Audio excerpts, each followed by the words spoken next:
Accrochez-vous, chers passionnés de l'espace, car nous sommes sur le point de découvrir ensemble les secrets cosmiques qui ont été dévoilés cette année. Des étoiles géantes aux molécules organiques, cette année se présente sous les meilleurs auspices pour les astronomes. Alors, rattrapons tout ce que tu as peut-être manqué en 2023. Pour commencer, nous avons découvert de véritables monstres stellaires. Imagine-toi lever les yeux vers le ciel nocturne pour y apercevoir des étoiles qui ne sont pas seulement grandes, mais absolument énormes. Les scientifiques ont eu recours à un télescope de pointe, le télescope spatial James Webb, afin d'explorer les premiers jours de l'univers. Et au cours de leur pérégrination, ces chercheurs sont tombés sur d'anciennes étoiles qui étaient 10 000 fois plus grandes que notre Soleil. Oui, tu as bien entendu, 10 000 fois. Ce géant du monde stellaire faisait partie des toutes premières étoiles à s'être formées dans l'univers il y a de cela plusieurs milliards d'années. Imagine un amas globulaire comme un gigantesque conglomérat cosmique, où chaque groupe comporte de 100 000 à 1 million de membres. Ces amas s'apparentent à de gigantesques réunions de famille, toutes les étoiles naissant à peu près en même temps. Mais qu'est-ce qui rend ces monstres récemment découverts si particuliers? Eh bien, leur noyau, autrement dit leur cœur, sont beaucoup plus chauds que ce que l'on observe d'ordinaire dans les étoiles. Les chercheurs pensent que cette chaleur intense pourrait être due à la combustion d'une grande quantité d'hydrogène à des températures très élevées, un peu comme un gigantesque barbecue galactique. Il se passe quelque chose de fascinant dans ces amas globulaires. Les petites étoiles s'écrasent sur leurs voisines supermassives et acquièrent ainsi de l'énergie supplémentaire, un peu comme une mise à jour. Mais le hic, c'est que la plupart de ces amas vieillissent et que ces étoiles supermassives ont disparu depuis longtemps. Les amas que nous observons aujourd'hui ne laissent entrevoir que des indices de leur existence. Les scientifiques les étudient à partir des traces mystérieuses laissées par leur présence. La découverte de ces étoiles monstrueuses est extrêmement importante pour notre compréhension de l'univers. Si les scientifiques parviennent à rassembler davantage de preuves permettant de confirmer leur existence, il s'agirait d'une avancée majeure.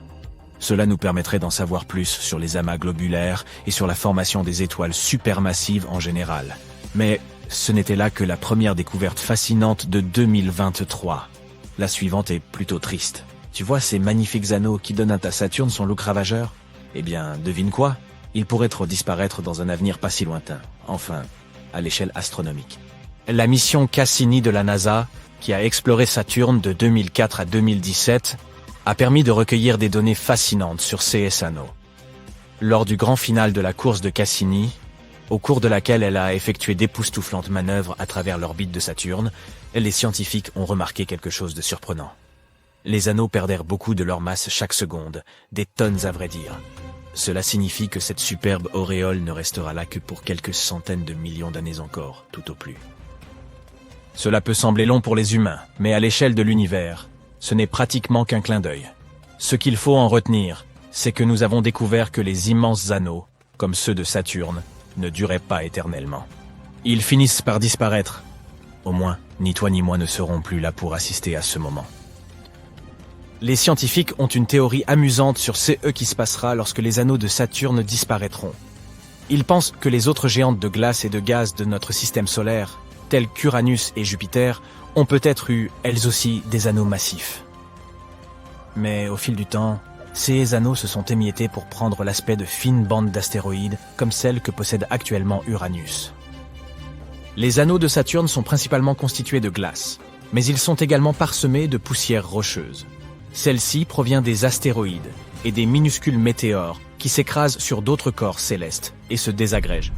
C'est un peu comme une tempête de particules glacées et de débris cosmiques.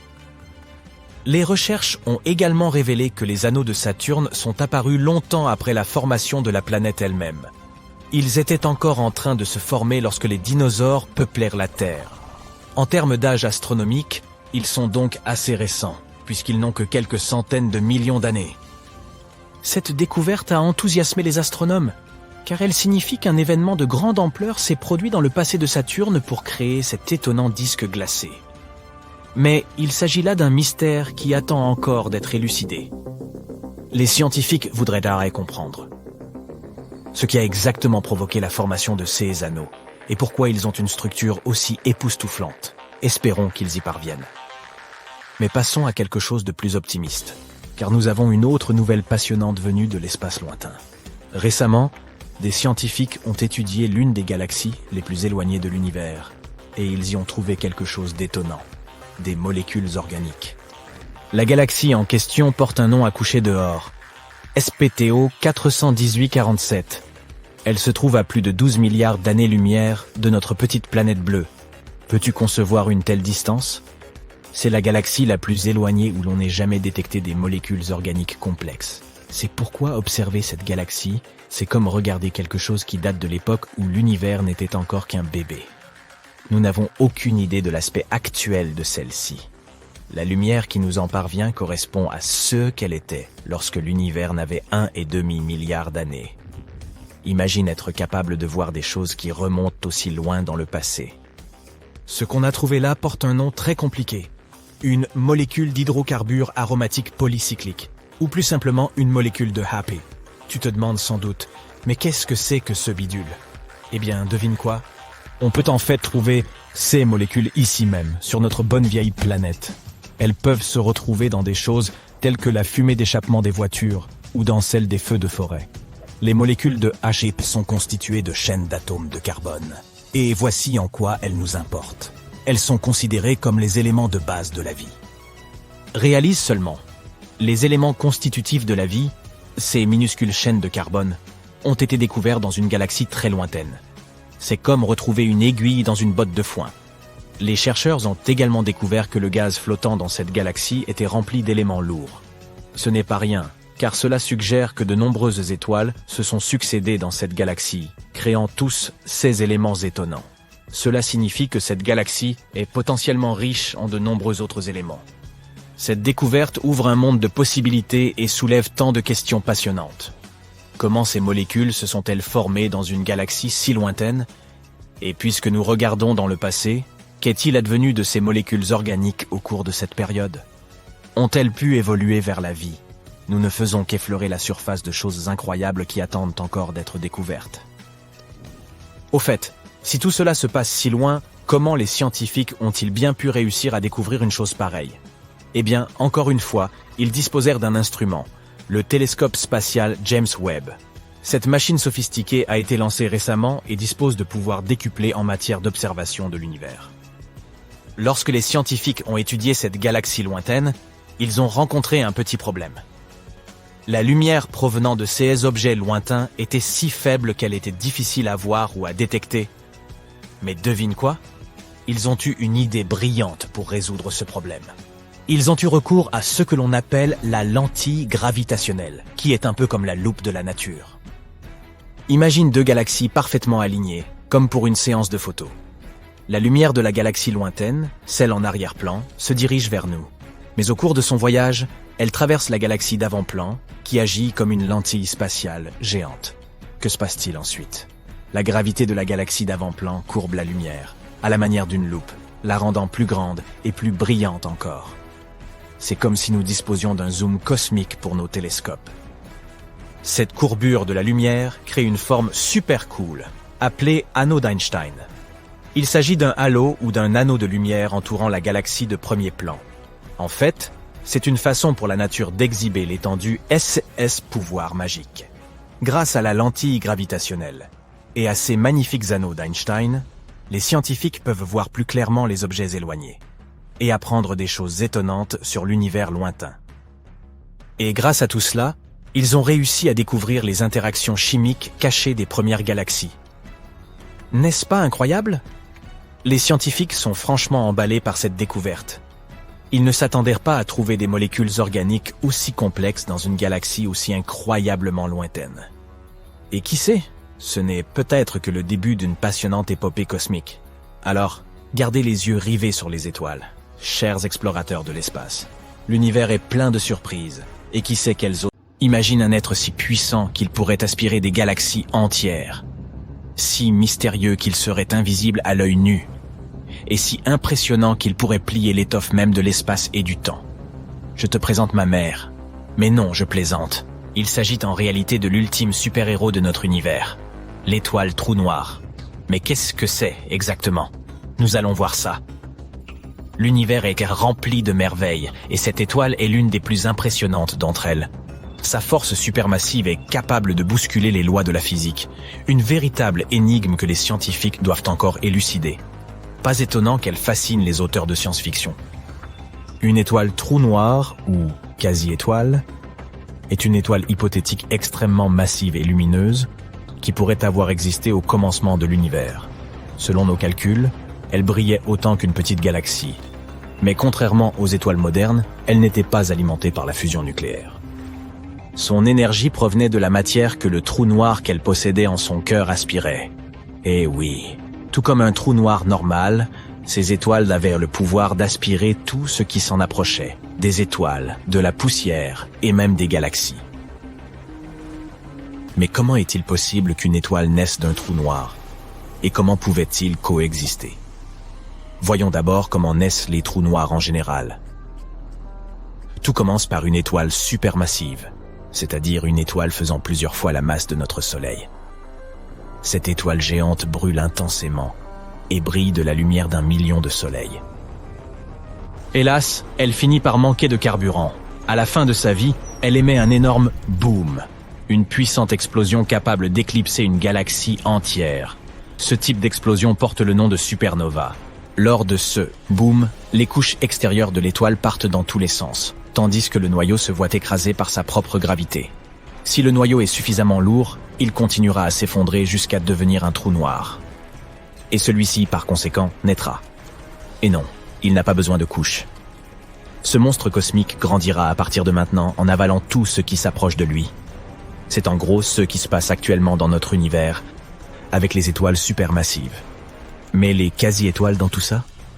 La formation d'une quasi-étoile n'a pu avoir lieu qu'au début du développement de notre univers, avant que l'hydrogène et l'hélium ne se fassent contaminer par des éléments plus lourds. Pour cette raison, les quasi-étoiles présentent une caractéristique importante.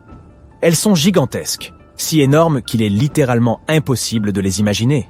Il est possible qu'elles aient été plus grandes que les plus grandes étoiles modernes connues, comme VY Canis Majoris et Stephenson 218. Pas étonnant qu'elles soient si effrayantes. Elles naissaient de proto-étoiles, qui étaient parmi les premières étoiles de l'univers, les arrière-arrière-grands-pères de... tout. Imagine maintenant une proto-étoile si massive que son cœur finisse par s'effondrer en un trou noir, comme nous l'avons décrit précédemment. Mais la différence essentielle, c'est que lors d'une supernova classique, les couches extérieures de l'étoile sont emportées par toute l'énergie libérée. En revanche, avec une quasi-étoile, 16 couches extérieures ont une masse suffisante pour absorber cette énergie et rester en place. Qu'obtient-on au final? Une étoile avec, en son cœur, un trou noir pesant entre 1000 et 10 000 masses solaires. Cette quasi-étoile est environ 14 000 fois plus grande que notre Soleil. C'est la plus grosse étoile que nous connaissions à ce jour. Ce titan céleste ont des propriétés assez folles. Lorsqu'un trou noir se formait au centre d'une proto-étoile, elle se mettait à dégager des tonnes d'énergie. Cette énergie contribuait à équilibrer sa force de gravité, comme avec les étoiles à fusion nucléaire. Elle devenait alors si lumineuse qu'elle ressemblait à une petite galaxie. Ces étoiles avaient une durée de vie assez courte, de l'ordre de 7 millions d'années. À titre de comparaison, notre Soleil a environ 4,5 milliards d'années, et il n'en est qu'à la moitié de sa vie. Au cours de cette brève période, le trou noir atteignait une taille située entre 1000 et 10 000 fois celle de notre Soleil. On pense aussi que les quasi-étoiles étaient très chaudes, avec des températures dépassant les 9700 Celsius. Mais en vieillissant, elles commençaient à se refroidir, et leurs couches extérieures devenaient transparentes. Finalement, leur température n'était plus que d'environ 3800 Celsius. À ce moment, c'en était fini de nos quasi-étoiles. Elles ne pouvaient pas survivre à cette température. Elles se dissipaient donc, laissant derrière elles des trous noirs de masse intermédiaire. Bon, malheureusement, à l'heure actuelle, il n'existe aucune preuve concrète de l'existence de ces quasi-étoiles. Elles auraient seulement existé il y a très très longtemps. Peut-être s'agissait-il d'étoiles dites de population 3, qui sont extrêmement rares et difficiles à détecter. Et il est très peu probable qu'elles existent encore aujourd'hui en raison de leur durée de vie très brève. 7 millions d'années, c'est court. Alors pourquoi les scientifiques croient-ils à l'existence de ces quasi-étoiles? Parce qu'ils cherchent à expliquer comment des trous noirs supermassifs ont pu se former si tôt dans l'histoire de l'univers. On les trouve au centre de la plupart des galaxies. Mais comment ces monstres se sont-ils développés si rapidement? Après tout, il faut énormément de temps pour qu'un petit trou noir se transforme en un trou noir supermassif. C'est de là que vient l'idée des quasi-étoiles. Ces étoiles ne sont pas simplement des titans destructeurs. Elles sont les championnes de la gravité. Elles peuvent plier et déformer n'importe quoi à leur guise. Voilà pourquoi, si elles ont réellement existé, on pense qu'elles ont joué un rôle crucial dans l'évolution des galaxies. Elles auraient tout contribué à façonner l'univers tel que nous le connaissons. Les trous noirs de taille intermédiaire qu'elles ont laissés derrière elles seraient finalement devenus les trous noirs supermassifs qui sont au centre des galaxies. Mais nous n'avons pas encore résolu ce mystère cosmique. La détection des étoiles trous noirs s'apparente à la recherche d'une aiguille dans une botte de foin. Sauf qu'au lieu d'une aiguille, il s'agit d'un objet invisible et mystérieux, et qu'au lieu d'une botte de foin, il s'agit de la vaste étendue de l'espace. À l'aide d'une technologie assez avancée et de beaucoup de matière grise, nos scientifiques tentent cependant de trouver des réponses. Voici quelques éléments qui peuvent nous aider. Tout d'abord, les ondes gravitationnelles. Ce sont des sortes d'ondulations dans l'étoffe de l'espace-temps causées par le mouvement d'objets massifs. Albert Einstein les a prédites au XXe siècle, mais elles n'ont été détectées qu'en 2015, alors que des scientifiques observaient une collision entre deux trous noirs. Cette découverte nous a appris que les trous noirs peuvent fusionner et qu'ils constituent une source puissante d'ondes gravitationnelles. Les scientifiques pensent qu'en étudiant ces ondes, ils pourront en savoir plus sur la formation et la croissance des trous noirs. Nous pouvons aussi essayer de détecter les quasi-étoiles en observant les effets de leur gravité sur leur voisinage. C'est un peu comme quand on essaye de trouver un criminel en examinant des empreintes digitales. Si par exemple un trou noir se trouve à proximité d'une étoile, nous pourrons observer la lumière de celle-ci se déformer. Bien sûr, nous pouvons utiliser nos technologies, les télescopes à rayons X ou à infrarouge, les radiotélescopes. Cela nous permet d'étudier les trous noirs de différentes manières et à différents stades de leur vie. Nous travaillons donc d'arrache-pied pour découvrir ce qui se cache derrière ces géants célestes. Nous développons en permanence de nouveaux télescopes à la recherche des trous noirs primordiaux, et nous essayons de comprendre ce qui lie les étoiles trous noirs à la matière noire. Cela nous mène à des découvertes assez incroyables, comme avec les ondes gravitationnelles. Nous espérons ainsi un jour percer le mystère des quasi-étoiles. Lorsque nous aurons découvert la vérité, nous aurons tourné une nouvelle page de notre histoire scientifique. Allez hop, on embarque. Dépêche-toi, nous n'avons pas beaucoup de temps. Nous allons faire un voyage cosmique pour trouver la plus grande étoile de l'univers. La première étoile que nous croisons est notre propre Soleil. Il est loin d'être la plus grande, mais il est tout de même massif. On pourrait y faire entrer 1 million de terres. Cela signifie que si tu considères le Soleil comme un ballon de basket, la Terre aurait la moitié de la taille d'une gomme à crayon. Si on mettait toutes les planètes d'un côté de la balance et le Soleil de l'autre, les planètes ne feraient pas le poids. Le Soleil représente 99,9% de la masse totale du système solaire. La masse est essentiellement la quantité de trucs ou de matière dont une chose est composée. Et c'est à elle que l'on doit la brillance des étoiles. En effet, plus il y a de matière dans une étoile, plus son noyau est épais et chaud. Cela déclenche une chaîne de réactions chimiques. Les atomes d'hydrogène s'écrasent les uns contre les autres pour former de l'hélium, libérant ainsi une quantité incroyable d'énergie. C'est ce qui donne à l'étoile sa lumière et sa chaleur. Par conséquent, les grandes étoiles sont aussi des étoiles plus brillantes. Toutefois, avec toutes ces réactions, la durée de vie d'une étoile finit par diminuer. Lorsqu'elle commence à manquer de carburant, l'étoile entre dans la phase géante. Elle se dilate et devient rouge. Cela nous ramène à la tâche qui nous attend. La plus grosse étoile que nous trouverons sera probablement en fin de vie.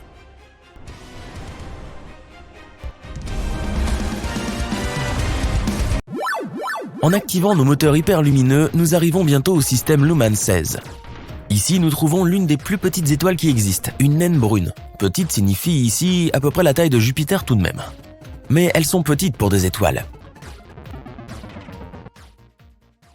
Les naines brunes sont aussi appelées étoiles ratées, parce qu'elles ne disposent pas d'une masse suffisante pour expérimenter ces réactions chimiques. Cela signifie qu'elles ne sont pas aussi brillantes, bien que super denses. Toute la matière qu'elles contiennent est si compacte qu'elles pèsent 80 fois plus que Jupiter, même si elles ont la même taille. Et si tu penses que c'est tout de même pas mal du tout, il te suffit de regarder une naine blanche, encore plus dense. Celle-ci est Sirius B. Elle a aussi la taille de Jupiter, mais elle pèse autant que le Soleil. Elle émet une faible lumière blanche. Lorsqu'elle n'aura plus de gaz, elle deviendra rouge et se refroidira. Maintenant, rapprochons-nous de sa voisine géante, Sirius A. On voit facilement cette étoile depuis la Terre sans avoir besoin de télescope. Elle est 2 fois plus lourde et plus que 1,5 fois plus large que notre Soleil. C'est l'étoile la plus brillante de notre ciel nocturne. Nous volons maintenant à 550 années-lumière de la Terre vers la constellation de Cassiopée. Il y a presque 100 ans, une explosion cosmique s'est produite à cet endroit. Elle a dilaté l'atmosphère de l'étoile Gamma Cassiopée et certains gaz ont été projetés dans l'espace. Après cela, elle est devenue l'étoile la plus brillante de la constellation. Elle est 10 fois plus vaste que notre Soleil. Passons maintenant à la célèbre étoile polaire. Curieusement, différentes étoiles ont porté ce titre au fil des ans, et d'autres le porteront dans le futur. C'est parce que l'étoile polaire de la Terre change tous les 26 000 ans. Imagine notre planète comme une toupie. Le pôle Nord se déplace en décrivant un petit cercle qui pointe différentes étoiles vers le vrai Nord. L'étoile actuelle est une supergéante qui est 37 fois plus vaste et 5 fois plus lourde que notre Soleil. Elle est facile à trouver dans le ciel nocturne. Elle est au bout du manche de la Petite Ourse. Prépare-toi tout de suite, nous partons pour l'œil du cyclone, le centre de notre galaxie, la Voie lactée. Pour voir la prochaine étoile, nous devons passer en mode infrarouge. Cette étoile pistolet se dissimule dans la poussière de l'espace. En seulement 20 secondes, elle émet autant de lumière que notre étoile d'origine en une année entière. Et sa taille est stupéfiante. Elle est 420 fois plus vaste que le Soleil. Mais ce n'est pas encore l'étoile la plus lumineuse connue de l'humanité. Il s'agit d'une supergéante bleue dans la constellation du Triangle. Je te présente B416. Elle est presque 10 millions de fois plus lumineuse que le Soleil. Mais plus une étoile est brillante, plus elle épuise rapidement tout son carburant et plus sa durée de vie est ainsi réduite. Comparée à une naine rouge qui brille à peine et brûle son combustible beaucoup plus lentement, sa vie sera des centaines de milliers de fois plus courte. À 3400 années-lumière de la Terre se trouve l'un des corps célestes les plus rares de l'univers. Il s'agit d'une hypergéante jaune appelée Rho Cassiopée. Parmi les innombrables étoiles de notre galaxie, il n'y en a que quelques dizaines comme celle-ci. Et même si cette étoile est extrêmement éloignée de notre planète, on peut la voir dans le ciel sans avoir besoin d'un télescope. En effet, elle est 300 000 fois plus lumineuse que notre Soleil. C'est aussi parce qu'elle est 900 fois plus vaste que notre étoile d'origine. Et sa couleur nous indique que ses réserves de carburant dureront longtemps. Quand Rho Cassiopée commencera à devenir rouge et à se développer, elle sera l'une des plus grandes étoiles de l'univers tout entier. Passons maintenant à la constellation d'Orion. L'étoile dans notre ligne de mire. Betelgeuse est l'une des plus grandes visibles à l'œil nu.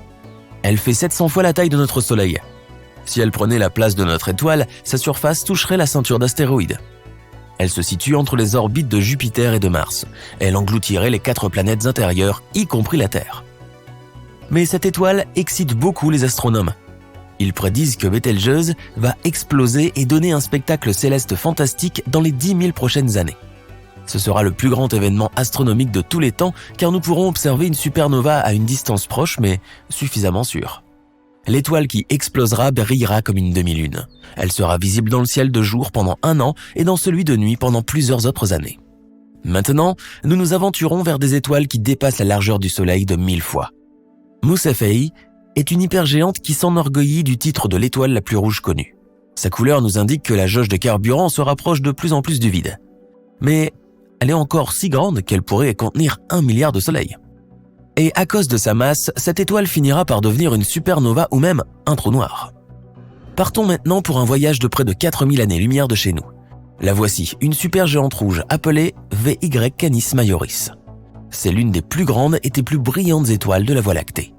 Elle pourrait contenir 3 milliards de soleils. Et même si elle est tellement énorme, cette chose est étonnamment légère, seulement 17 fois le poids du Soleil. Dans le contexte des corps célestes, on pourrait appeler cette étoile un ballon gonflé. Au cours des 100 000 prochaines années, VY Canis Majoris explosera en une hypernova. Les radiations gamma détruiront toute vie dans la partie locale de l'univers. Mais cette étoile est si éloignée de notre système solaire qu'elle ne nous causerait aucun dommage. Si nous placions MY Cephei au centre de notre système solaire, elle se gonflerait jusqu'à l'orbite de Saturne. Pour te rappeler à quel point Saturne est loin, dis-toi qu'il faut 8 minutes à la lumière du Soleil pour atteindre la Terre. Mais pour arriver à Saturne, il faut bien plus d'1 heure. Comparé à cette étoile massive, le Soleil n'est qu'un grain de sable. C'est l'une des étoiles les plus lumineuses et les plus rouges de notre univers. Plus l'étoile est grande et rouge, plus elle est proche de sa fin. Nous n'avons donc pas seulement affaire à un titan de l'univers, mais aussi à l'un des plus anciens corps célestes qui existent. La deuxième plus grande étoile de l'univers est UY Scuti. Elle fait environ 2,4 milliards de kilomètres de large, soit 16 fois la distance entre la Terre et le Soleil. C'est une étoile à pulsation variable. Sa luminosité change environ tous les 2 ans. UY Scuti détient le record de combustion de carburant par an. Les scientifiques s'attendent à ce qu'elle revienne à des températures plus élevées comme une géante jaune. Notre voyage touche à sa fin. Devant nous, nous voyons Stephenson 2-18. Il faut 20 000 ans pour que la lumière de cette étoile atteigne la Terre. Il est difficile de ne pas voir cette supergéante rouge sur notre minuscule planète. Elle est 2150 fois plus vaste que notre Soleil. Il nous faudrait 10 milliards de soleils pour la remplir. À titre de comparaison, une plage moyenne ne contient qu'environ 5 milliards de grains de sable.